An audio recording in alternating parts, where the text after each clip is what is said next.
বাড়ির বউকে কেউ এইভাবে মারে? আপনাদেরকে তো পুলিশে দেওয়া উচিত। একজন পুয়াতি মায়ের এইভাবে কেউ মারে? আমার যতটুকু অভিজ্ঞতা তাতে উনি গর্ভবতী। বউটাকে আর মারবেন না, সে তো আপনার সন্তানেরই মা হবেন।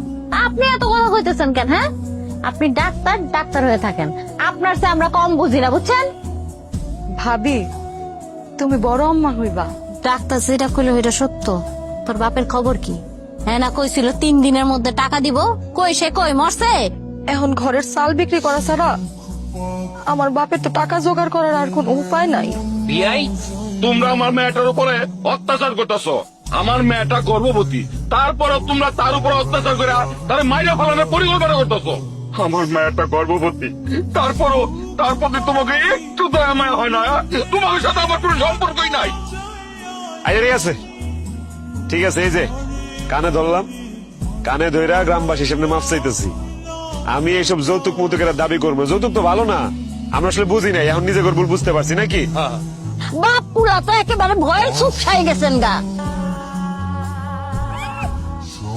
ধরস নাকে ধর। বাচ্চার আওয়াজ হয় কোথেকে? আমার কানে খালি বাচ্চার কান্দনের আওয়াজ আইতেছে। এটা তো আমগর বাচ্চা, সে তার মারে মাইরা ফেলাইতে দেখা ভয় পাইছে। বড় বউ, তোমার আজকে বিয়ে এসে 13 বছর পার হয়ে গেছে। আজ পর্যন্ত আমরা কোনো নাতি নাতির মুখ দেখলাম না।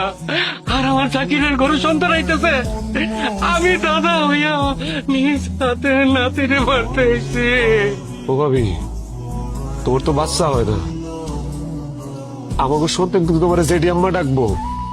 আমি ভালো হয়ে যাবো, আমি আজকের পর থেকে ভালো হয়ে যাবো। আমি কষ্ট করে কামাই রোজগার করবো।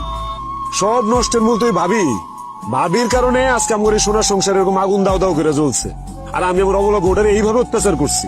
আমি ভাবছি তোমার বিদেশে পাঠাবো। তোমার তো পাসপোর্ট করা আছে তাই না? তোমার পাসপোর্টটা দাও, আমি ভিসার ব্যবস্থা করি। বিয়ে সাহেব, আপনার মেয়ের এত অত্যাচার করার পরও আপনি আমাগুলিকে এত কিছু করতেছেন। এই যে তোমাকে হাতটা আমি একেবারে বন্ধনে বাহিরে দিলাম, বুঝছো?